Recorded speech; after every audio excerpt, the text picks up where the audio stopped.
Assalamualaikum warahmatullahi wabarakatuh. Balik lagi bersama gue Galang di segmen Bedah Misteri. Oke, jadi pada kesempatan hari ini gue akan melanjutkan cerita horor tentang perjalanan Jalu dan abahnya. Dimana di cerita kali ini Jalu dan abahnya memulai petualangan di hutan angker tersebut. Penasaran dengan ceritanya? Tonton terus sampai habis. Oke, sebelum ke cerita seperti biasa jangan lupa subscribe, like, komen, dan share ke teman-teman kalian agar channel ini bisa berkembang. Oke, tanpa lama-lama langsung aja cerita horor dimulai. Si Jalu nggak ngerti kenapa Akang tiba-tiba datang ke kampung ini. Ki Dudu yang menyuruh saya, anak laki-laki Kilang Samana, masih ingat dengan Abah. Terdengar oleh si Jalu suara Abah dan Kang Idim lagi berbicara. Sementara si Jalu ini badannya lagi lemes banget. Lagi-lagi nama itu kembali didengar sama si Jalu. Bu, ibu, ucap Jalu perlahan. Tidak apa-apa nih, biar saya aja yang ngasih minum, kata si Kang Idim. Ini ibu di sebelah Jalu, tahan ya, ucap si ibu perlahan. Tiba-tiba Kang Idim membisikkan sesuatu kepada telinganya si Jalu, menyuruhnya untuk mengikuti ucapannya. Setiap kata Jalu ikuti, sampai beberapa kali balikan diulang terus-menerus. Bismillah, kata si Jalu. Sekarang, kata si Kang Idim. Setelah tarikan nafas yang cukup dalam, kemudian Jalu mengeluarkan secara perlahan. Matanya langsung terbuka begitu saja. Sudah bah, jangan salahkan Jalu. Lagian anak ini tidak tahu menau. Salah Abah juga. Tapi saya mengerti di posisi orang tua yang seperti apa resikonya, ucap Kang Idim. Yang pertama kali Jalu lihat ibu, kemudian langsung menggelap matanya. Kemudian Abah langsung sangat cemas, sama halnya dengan Kang Idim yang sudah lama dikenal oleh Jalu, karena beberapa kali sering datang ke rumah gubuk itu. Pasti masih terasa lemas. Biarkan saja sampai Ki Dudui datang. Beliau janji malam ini datang bah, ucap Kang Idim. Abah langsung berdiri dari duduknya.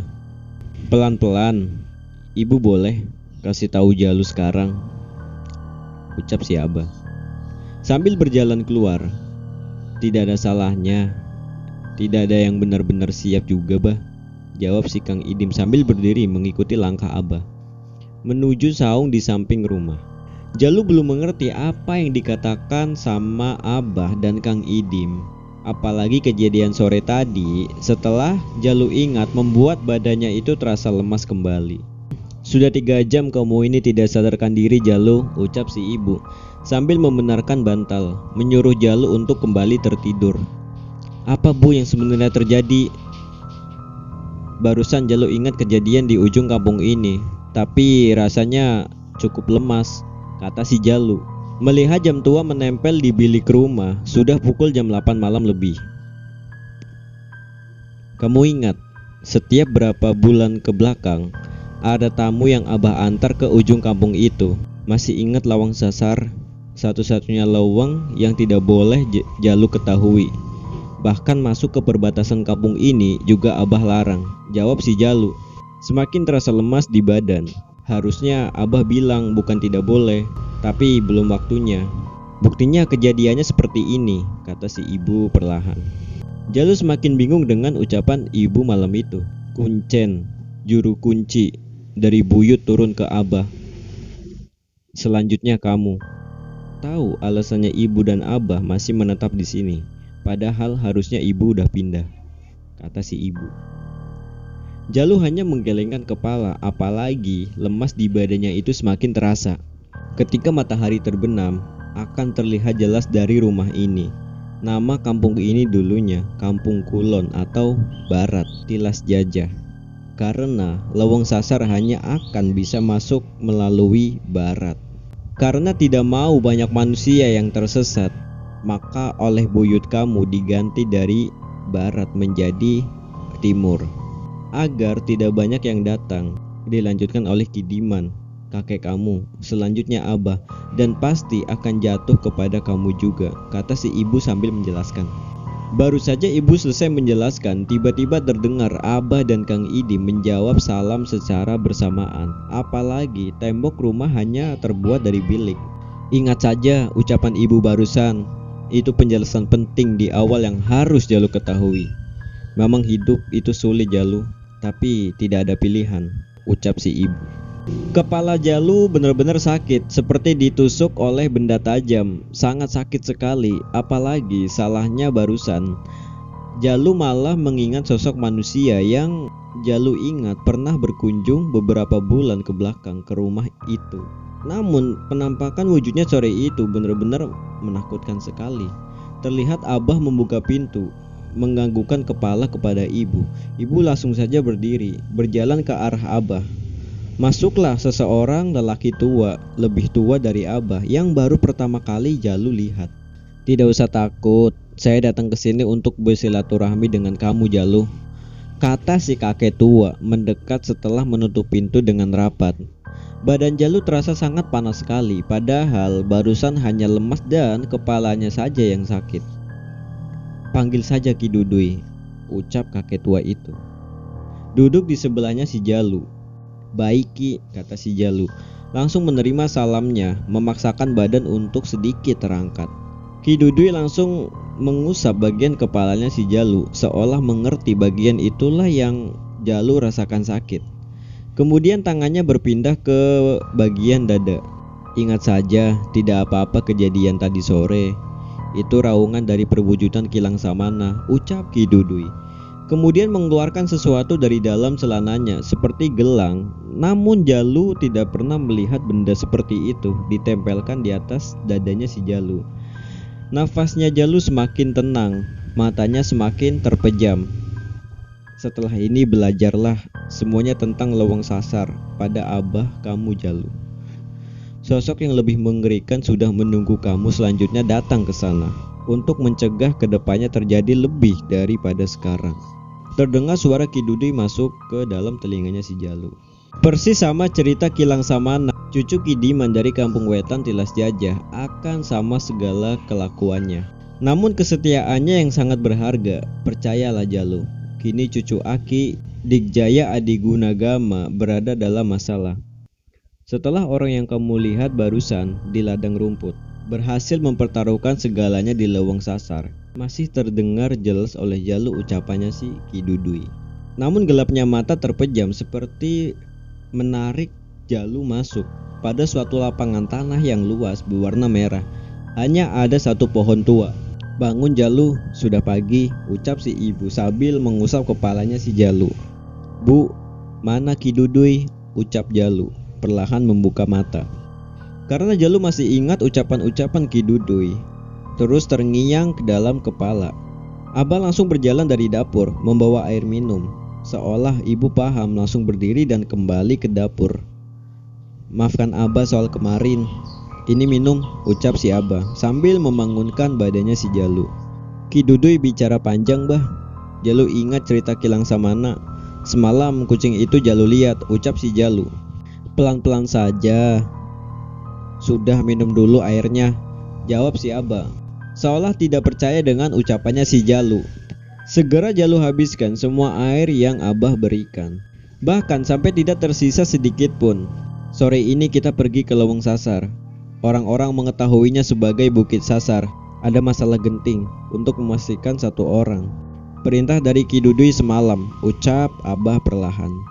Bahkan udara pagi yang selalu dingin menusuk ke badannya si Jalu tidak terlalu terasa dibandingkan ucapan Abah pagi itu. Dulu Abah tidak pernah bicara hal ini, kata si Jalu. Sudah waktunya, benar kata Kang Idim, Ki Dudui, jika kejadian ini awal semuanya untuk Jalu ketahui, maka harus segera. Sama halnya dulu Abah diajak oleh Kidiman, ucap si Abah. Apa ibu sudah mengetahui hal ini bah? Tanyanya si Jalu, karena sangat khawatir sama ibu. Tahu dan seharusnya mengerti, ini sudah waktunya.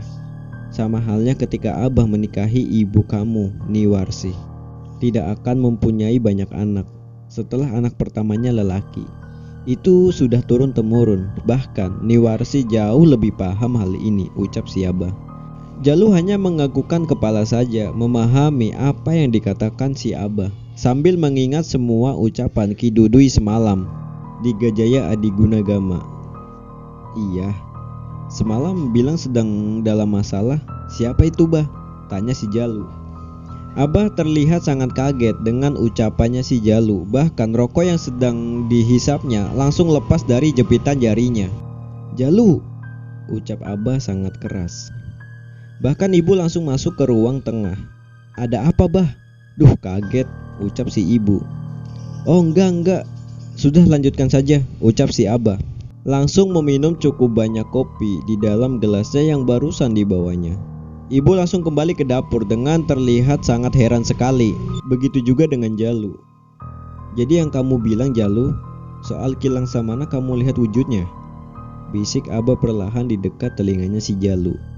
Wajahnya sangat cemas, bahkan pertama kali melihat Abah sangat ketakutan. Jalu hanya menggelengkan kepalanya berkali-kali dan dadanya berdetak cukup kencang. Kucing hitam. Gelang yang tidak tahu namanya keluar dari saku Ki Dudui, ucap Jalu perlahan. Abah mengusap kedua wajahnya cukup keras setelah menyimpan rokok di atas asbak rotan. Kemudian menganggukkan kepalanya. Bisa benar ucapan Ki Dudui. Gelang itu padahal tidak digunakannya sempurna. Terbayang jika turun ke cucu lelakinya, ucap si Abah. Sekarang giliran si Jalu yang dibuat tidak paham dengan apa yang Abah ucapkan. Bah Mar, saya bawa ya ini. Terdengar suara Mang Karni sambil mengucapkan salam membuka pintu. Karni, baru ada segitu. Kalau mau diantar ke pasar boleh aja ambil. Besok mungkin saya tidak di rumah, jadi tidak usah datang dulu ke sini, ucap si Abah. Biasa ya, Bah? Siapa lagi yang kena gangguan, Bah? Tanya Mang Karni. Mau perjalanan saja sama Jalu malam ini. Sesekali lihat-lihat rumah ya. Niwarsi sendirian kasihan, ucap Abah. Anehnya wajah Mang Karni sangat ketakutan sekali. Cuman sekalian bilang uang yang tadi dari Bu Lurah sudah Karni bagikan di pasar sama yang butuh, Bah. Itu saja. Kalau malam Karni belum tentu berani, ucap Mang Karni. Anehnya langsung pamit keluar rumah, terlihat duduk di depan sambil membakar rokok. Bah, nanti sore juga kamu paham. Gunakan hari ini untuk tidur yang cukup. Setiap waktu doakan Buyu dan Aki kamu, Jalu, biar selamat nanti sore, ucap Abah kemudian berdiri untuk menemui Mang Karni. Oke, kemudian Jalu, Abah dan Ibu sudah duduk di depan teras depan rumah yang biasa Abah gunakan untuk membuat kerajinan tangan dari bambu rotan. Perlahan matahari sudah terlihat akan turun dari sebelah barat.